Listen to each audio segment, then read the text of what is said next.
Hola, mi nombre es Mónica Pujada, soy docente del Departamento de Pediatría y vamos a abordar la segunda parte de esta charla de semiología abdominal y del aparato digestivo. En esta parte lo que vamos a ver es la anamnesis específicamente del dolor abdominal en pediatría y nos vamos a referir a cómo hacemos el examen físico del abdomen de niños y adolescentes. Tengamos en cuenta, como ya habíamos visto anteriormente, que para poder hacer una adecuada semiología abdominal debemos contar con un ambiente tranquilo, prestando especial atención a la temperatura de ese ambiente y de las manos del examinador, que deben estar tibias, que no pueden estar frías. Además, debe lavarse las manos quien vaya a examinar a un niño, debe lograr la cooperación del niño y una iluminación adecuada para poder valorar específicamente la coloración y la inspección. ¿Qué tenemos que tener en cuenta a su vez? De las características de los niños, la forma del abdomen y la posición de sus órganos van cambiando con la edad. Hasta los 4 años aproximadamente los niños tienen el abdomen un poco más prominente, tienen hipotonía de la pared abdominal, un mayor volumen relativo de los órganos, hígado y vaso fundamentalmente.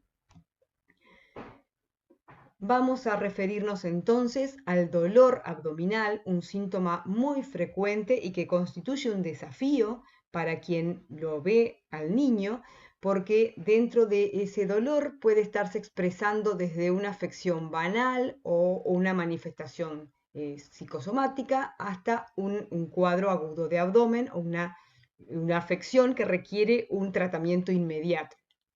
¿Qué es el dolor abdominal? Bueno, es el dolor percibido en la región del abdomen. El origen de ese dolor puede ser desde el abdomen, pero puede ser también por fuera del abdomen. Por ejemplo, una neumonía aguda bacteriana puede causar un dolor en el abdomen sin que obviamente esté localizado allí. Puede corresponder a, como decíamos, a una gama muy amplia de afecciones y el dolor, como todo síntoma, puede estar influido por factores ambientales, psicológicos, culturales, va a estar condicionado también por vivencias o experiencias que ese niño haya tenido, si ya ha tenido otras veces dolor, etc. Y a su vez se diferencian 3 tipos de dolores dentro del abdomen.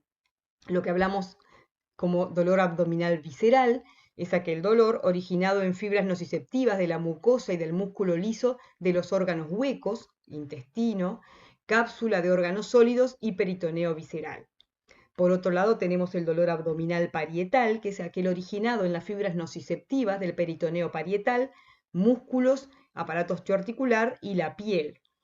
Y finalmente tenemos lo que llamamos dolor abdominal referido, porque es un dolor generado fuera del abdomen, pero que tiene un área de proyección compartida. Aquí estaríamos, por ejemplo, refiriéndonos al ejemplo anterior de la neumonía.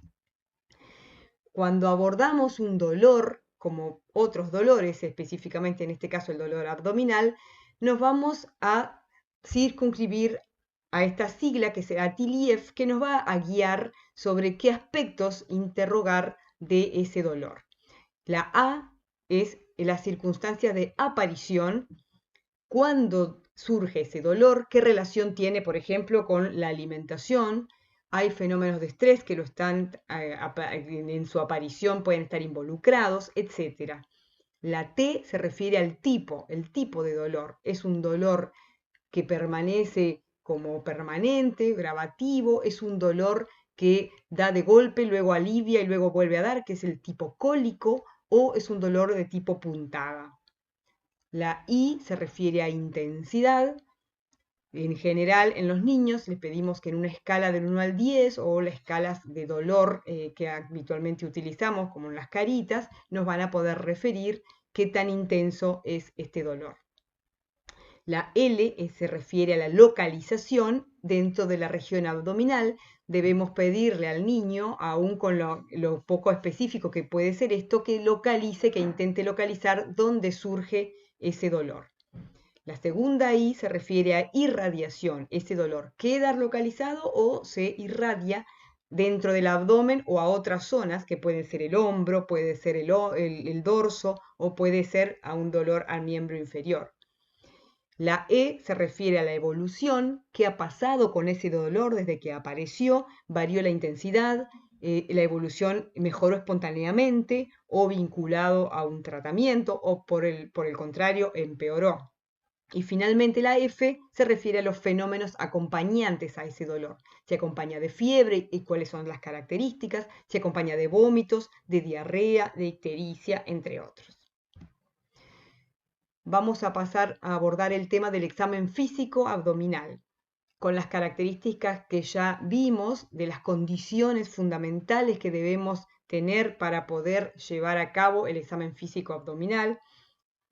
Vamos básicamente a recordar que vamos a abordar el abdomen en 9 regiones que quedan delimitados, como ustedes pueden ver ahí, según la anatomía y teniendo en cuenta por un lado el reborde costal, por otro lado la cresta ilíaca y por otro lado la parte media de la arcada crural, delimitando así esas 9 regiones que van a ser en el centro epigastrio, mesogastrio o región umbilical e hipogastrio, a la izquierda el hipocondrio izquierdo, el flanco izquierdo, la fosa ilíaca izquierda y a la derecha el hipocondrio derecho, flanco derecho y fosa ilíaca derecha. Recordemos que vamos en general dentro del examen físico abdominal a tener que hacer varios aspectos: la inspección, la palpación, la percusión, la auscultación, no olvidando las fosas lumbares, que también constan de inspección y palpación y que ustedes la van a ver en otro módulo cuando hablemos de aparato urinario. Y por otro lado, consideraciones sobre el tacto rectal. Recordemos a su vez que el examen abdominal debe hacerse con el paciente en decúbito dorsal, desde los pies de la cama, de pie. Para hacerlo adecuadamente, el examinador debe estar a la derecha del paciente en general, sobre todo cuando va a hacer la palpación.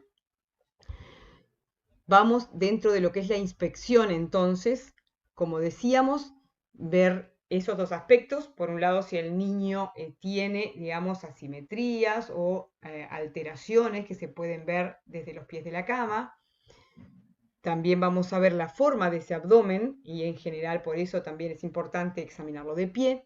Vamos a apreciar la piel. ¿Qué color tiene esa piel? ¿Tiene cicatrices? ¿Tiene lesiones que pueden ser de varios tipos? Erupciones, cuando se acompañen de un dolor abdominal que, por ejemplo, puede corresponder o acompañar un exantema viral. Puede haber lesiones hemorragíparas, como por ejemplo cuando hay una falla hepática. Puede haber cicatrices umbilicales anormales. En los recién nacidos puede estar presente el cordón umbilical y tenemos que también consignar sus características. Tenemos que ver qué tipo de abdomen tiene el niño. ¿Es un abdomen plano? ¿Es un abdomen excavado o está distendido? Tenemos que ver si es simétrico o tiene asimetrías.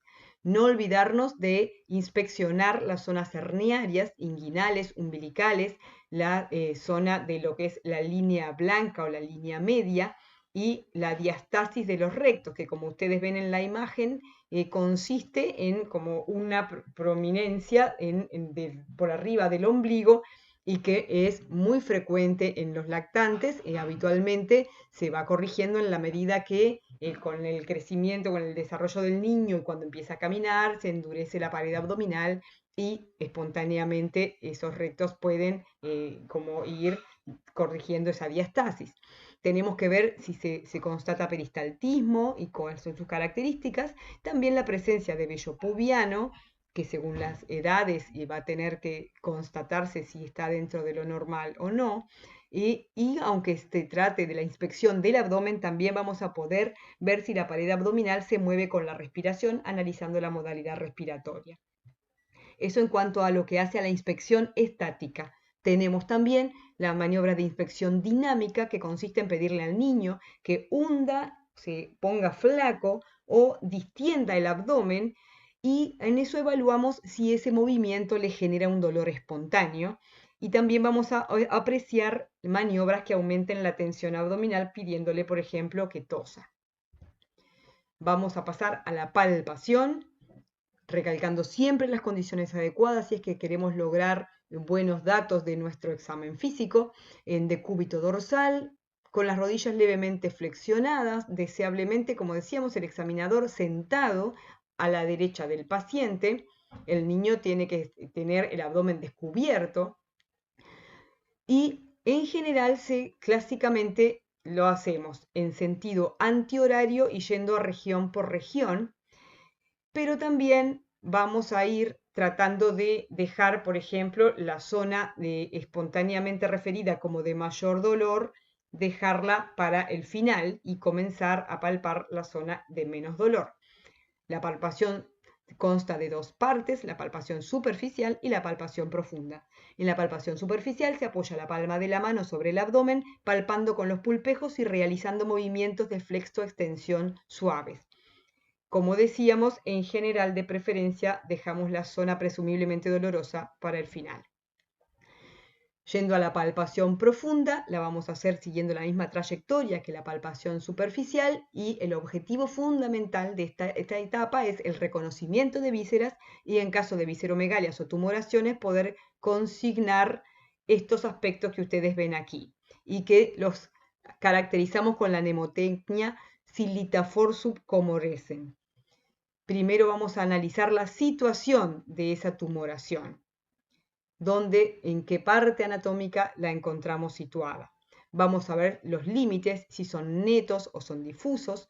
Vamos a ver el tamaño, en general cuantificando en centímetros. Vamos a determinar la forma, es rugosa, es lisa, es irregular, la superficie. Vamos a ver la consistencia, si es blanda, si es dura, si es pétrea, si parece líquida. Vamos a ver la movilidad. Básicamente es fundamental además poder hacer la disquisición entre si es parietal o si es por debajo de la pared. Vamos a ver las relaciones que tiene esa tumoración y vamos a ver si presenta dolor la palpación, si tiene sensibilidad. Recordemos entonces, es fundamental de toda tumoración poder determinar si es parietal o está por debajo de la pared. También dentro de lo que es la palpación incluimos las regiones inguinales y dentro de ello vamos a ver los orificios herniarios. Podemos palpar en las fosas, en lo que son las hernias, en las zonas herniarias, ganglios. Podemos en la región inguinal palpar los pulsos femorales, que también, aunque obviamente forma parte del aparato cardiovascular, pero que es fundamental hacerlo. Y también vamos a determinar si hay hernias. Y también fundamental el examen genitourinario haciendo la inspección anoperineal. Es de destacar que en los niños el tacto rectal se reserva para los casos en que esté justificado por la historia clínica. Pasamos luego a la percusión, que debe ser suave, y su objetivo fundamental es determinar, por ejemplo, la altura hepática, dónde está el borde superior hepático y dónde está el borde inferior, el espacio de Traube, que habitualmente debe ser timpánico, valorar esa sonoridad y puede constatarse la matidez en las zonas de vísceras macizas y por lo tanto cuantificar también el tamaño y valorar en caso de que haya líquido peritoneal, ascitis, la cantidad y la extensión de esa ascitis. Finalmente, la última etapa es la auscultación, que habitualmente tenemos que saber que hay ruidos peristálticos normales, borborigmos, que pueden ser aproximadamente de hasta 3 por minuto, pueden estar aumentados en tonalidad y frecuencia en la oclusión intestinal mecánica y en general aumenta el timbre, se llama timbre metálico. En la diarrea los ruidos abdominales son más frecuentes y la disminución en general nos evoca a el ilio funcional o a peritonitis. En suma, recordemos las características del abdomen de lactantes y niños, que son peculiares y que son diferentes del adulto, la importancia de poder llevar a cabo una adecuada anamnesis y de interpretar adecuadamente esos síntomas y signos. Recordemos que el dolor abdominal es un síntoma muy frecuente en pediatría y que es todo un desafío. Recordemos que es necesario examinar en condiciones adecuadas a un niño para poder hacer una adecuada exploración y que siempre debemos tener en cuenta tanto al niño como a su cuidador. En el transcurso del resto del curso, cuando veamos las patologías, seguiremos profundizando en la semiología. Y recordemos que, como siempre, cuanto más practiquemos, más vamos a aprender y poder abordar este desafío que es el poder hacer la semiología del abdomen en los niños. Muchas gracias. Quedo abierto a las preguntas que ustedes deseen hacer.